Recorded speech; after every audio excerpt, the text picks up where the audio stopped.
صراحه ما كرهتش وليد ركراكي يجرب اللعابه اللي استدعاهم لهاد المباراتين، وخصوصا لهاد المباراه هذه ديال ليسيتو اللي هي مباراه في المتناول ومباراه ضد فريق مغمور وفريق يعني ماشي بداك القوه، يعني شي فريق افريقي ولا منتخب افريقي اللي دائما في كاس افريقيه.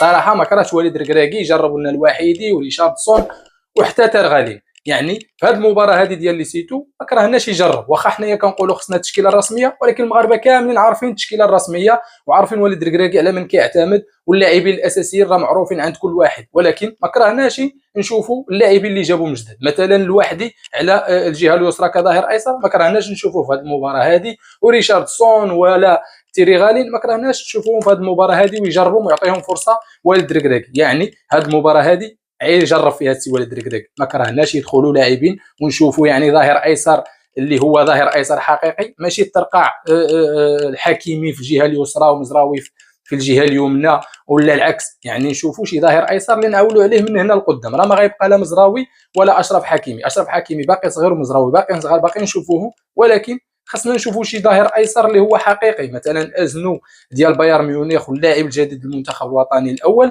ولا الوحدي اللي قدم اولمبيات رائعه. يعني في هذا الفيديو هذا غادي نتحدث معكم على التشكيله المتوقعه اللي غادي يلعب بها وليد ركراكي. غالبا وليد ركراكي غادي يجرب بعض اللاعبين في هذه المباراه هذه، خصوصا ان المباراه سهله ماشي بحال الكابون.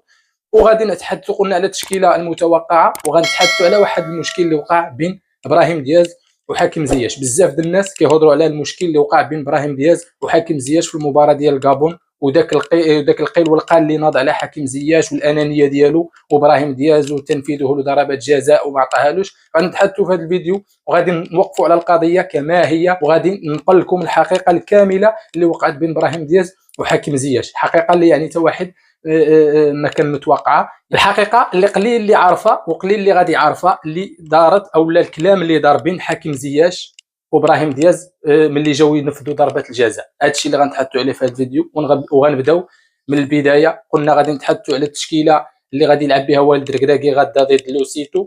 التشكيله غادي يدخل وليد ركراكي الا بغى يعتمد او لا قلنا الا بغى يجرب، راه ممكن يجرب حتى في الحراسات المرمى او لا ممكن يعطي فرصه للمحمدي، ولكن كنظن ما غاديش يغير بزاف لدرجه انه يغير الحارس. كنشوف ان بونو هو اللي غادي يكون الحارس الرسمي غدا ضد لوسيتو. في الدفاع المحوري غادي يكون تغيير، غادي يكون اكرد، ولكن ما غاديش يكون ابقار، لان ابقار ما قدمش واحد المستوى اللي كبير في المباراه ديال الكابون.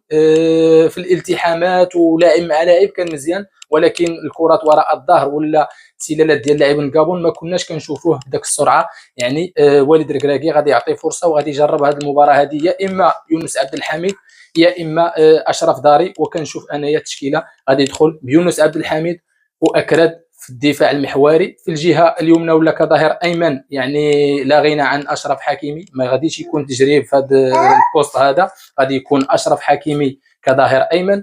الظهير الايسر قلنا خصو يجرب وخصو يعتمد على لاعب اللي يعني بمواصفات يعني ظهير ايسر، ماشي يعني ظهير ايمن كنلعبه في ظهير ايسر بحال مزراوي ولا بحال حكيمي ولا الشيبي. غادي يعتمد ان شاء الله وليد ركراكي غدا على الوحدي، غادي اما يدخل الوحدي يا اما ازنو، والوحدي بشكل كبير الوحدي لانه مجرب اولمبيات. شوف ان وليد ركراكي غادي يدخل بالوحدي كظهير ايسر. في وسط الميدان ارتكازي غادي يدخل بجوج ديال الوسط ميدان ارتكازي، ريشاردسون وترغالين كما في المنتخب الاولمبي. ريشاردسون وترغالين غادي يكونوا وسط ميدان ارتكازي. كصانع العاب حداهم غادي يبقى ابراهيم دياز. ابراهيم دياز غادي يبقى مع التشكيله الرسميه. بالنسبه للاجنحه كجناح ايمن كنشوف ان زياش ممكن يكون تفاهم بينه وبين وليد ركراكي، واخا كنشوف انه لا بغى يلعب راه غيلعب. كنشوف انايا الركراكي ممكن يكون تشاور بينه وبين اللاعبين، يقول لهم غادي نعطيو فرصه للاعب اخر باش نشوفوه، او لا ممكن يدخلوا اوتوماتيك. ممكن ما نشوفوش زياش في هذه المباراه هذه، غادي نشوفوا الياس اخوماش كجناح ايمن وكجناح ايسر. لكل مجتهد نصيب، يعني ما يمكنش نجيو نبدلوا الزلزولي اللي قدم مباراه كبيره، اللاعب اللي يعني كان من احسن اللاعبين اللي كانوا في المباراه ديال الكابون. الزلزولي غادي يكون كجناح ايسر ممكن، او لا خصها تعطى فرصه لبن صغير، ولكن في الشوط الثاني غنشوفوا بن صغير وممكن نشوفوا حتى عدلي كجناح ايمن في بلاصه اخوماش. ولكن في الرسميه ولا اللاعب اللي غيدخل كرسمي هو قلنا اللاعب عبد الصمد الزلزولي كجناح ايسر. بالنسبه لراس الحربه في المباراه ديال الكابون، وليد الركراكي دخل باللاعب الرحيمي سفيان الرحيمي اللي كان كيستحق الرسميه ويدخل رسمي لما قدمه في الاولمبيات. اللاعب هداف، يعني هداف ديال العين الاماراتي وهداف ديال الاولمبيات، يستاهل ودخلوا. وقلنا لكل مجتهد نصيب، يعني عطيناه داك القيمه ديالو ودخل كرسمي. ولكن في المباراه هذه ما غاديش نشوفوا الرحيمي كيدخل كرسمي، غادي نشوفوا ان شاء الله تاء الكعبي بين انه كيستحق الرسميه، كيستحق انه يكون راس حربه ديال المنتخب الوطني المغربي. ايوب الكعبي هو اللي غيدخل رسمي في هذه المباراه هذه ضد ليسيتو. كما شفتوا التشكيله تقريبا تغيرت ب 50%. يعني والد الركراكي هذه المباراه هذه ماشي وديه، ولكن هي رسميه حتى هي تصفيات وفي المجموعه ديال الكابون وليسيتو.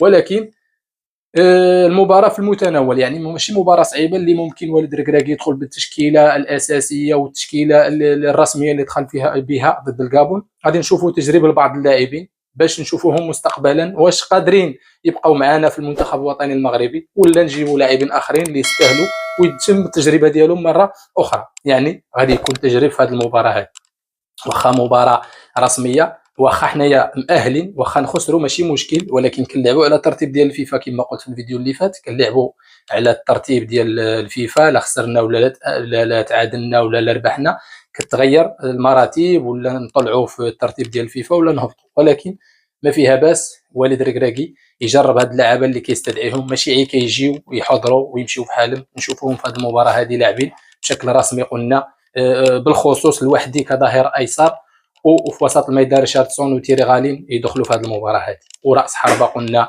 الكعبي يدخل في بلاصه الرحيمي، واخو ماش تعطاه فرصه في بلاصه حكيم زياش. شاركونا بالراي ديالكم، واش كتشوفوا حتى نتوما والد الركراكي خصو يجرب، خصو يعطي فرصه لهاد اللاعبين هادو، لا سيما ان المباراه ماشي بداك القوه والمباراه يعني في المتناول، يجرب هاد اللعابه؟ او لا العكس، نبقاو دائما نلعبوا باللاعبين الرسميين ونبقاو دائما بالتشكيله الرسميه، ما نبقاوش نغيروا بزاف. كاين اللي ضد التغيير وضد هذا التجريب وداك الشيء، ولكن ما فيها باس هذه المباراه نغيروا. الا كنتم متفقين معايا في التعاليق يعني شاركونا بالراي ديالكم في التعاليق. قلنا غادي ندوزو من التشكيله اللي غيدخل بها والد الركراكي ضد لوسيتو، غادي ندوزو للمشكل اللي وقع بين حكيم زياش وابراهيم دياز في المباراه ديال الكابون.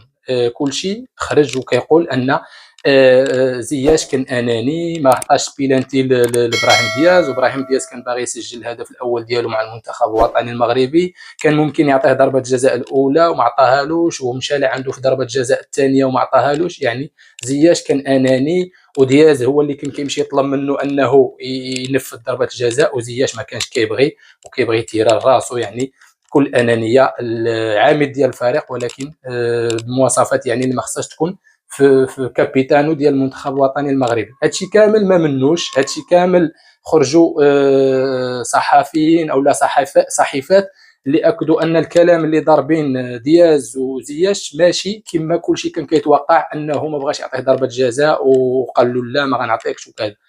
الامر ما فيه ان دياز جا عند زياش حقا، ويعني جا عنده بعد يعني كيتفاهموا شكون يدير ضربه جزاء. جا زياش قال له واش نفذ ضربه الجزاء؟ قال دياز احتراما لهذا اللاعب والاسبقيه ديالو ووليد الركراكي اللي عاطيه تراتبيه، يعني هو الاول في تنفيذ ضربه الجزاء.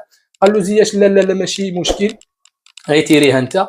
زياش صافي يعني تشاور معاه وتارا صافي، حتى في الثانيه وعلى في الاولى دائما هو اللي كان كيقول دياز واش تيري بيلانتي، دياز كيقول له لا ماشي مشكل عيتيريها. فهمتي هادشي اللي كاين، يعني ماشي ديك القضيه ديال دياز طلبه منه وزياش ما بغاش، ولكن كان على الاقل زياش ما يتشاورش مع دياز يقول له واش تيريها او لا واش تنفذ ضربه الجزاء. كان دياز زياش عفوا يشد الكره ويعطيها لدياز يقول له هاك تيري بيلانتي وسجل اول الاهداف ديالك مع المنتخب. يعني واحد غتعطاه واحد قيمه، وغتعطاه حتى القيمه حتى لزياش داكشي اللي دار، كما كنا كنشوفوا مع الكابيتان اشرف حكيمي في الاولمبياد كيفاش كان كيشيد الكره وكيعطيها للرحيمي باش يسجلها. هكا كان خصو يعطيه باش يرفع له من المعنويات ديالو ويسجل اول الاهداف ديالو مع المنتخب الوطني المغربي. المهم ما كاينش داك المشكل ديال الانانيه وداك الشيء، يعني ولا زياش ما كانش كيبغي يعطيه بيلانتي. الكلام اللي دار بيناتهم والناس المختصين في قراءه يعني الكلمات عبر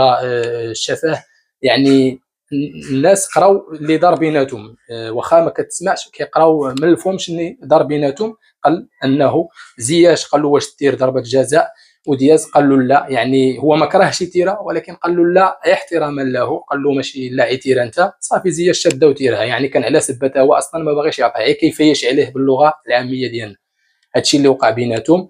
وكان زياش بالامكان يعطي دياز يسجل اول اهداف ديالو، يعني اناني، راه باقي اناني، يعني واخا هادشي اللي دار كامل وهاد التفسيرات كامله، واخا والد الركراكي قال لا تراتبيه ودياز احترم التراتبيه، كان العكس داكشي اللي قال. ولكن زياش كان على الاقل يعطيه ضربه جزاء، ما يتشاورش معاه ويعطيه يسجل. ولكن في الاخير دياز سجل الهدف الاول ديالو وماشي عن طريق ضربه جزاء، وكان اول اهداف ديالو مع المنتخب الوطني المغربي من الصناعه ديال الزلزولي. هنيئا للمنتخب الوطني المغربي بهذه الكميه من النجوم، يعني ولينا كنشوفوا شكون اللي غيطير ضربه جزاء وشكون اللي نجم الفريق، يعني ولا المنتخب الوطني المغربي يعج بالنجوم. هادشي اللي بغينا، خاص عيد التاطير ديالو من طرف والد الركراكي، ونشوفوا مستقبل زاهر للمنتخب الوطني المغربي، ولما لا تتويج بكاس افريقيا اللي غتكون منظمه في البلد ديالنا. الى ذلك الحين ما تنسوناش من الدعم ديالكم، وتحياتي والى اللقاء الفيديو جديد ان شاء الله.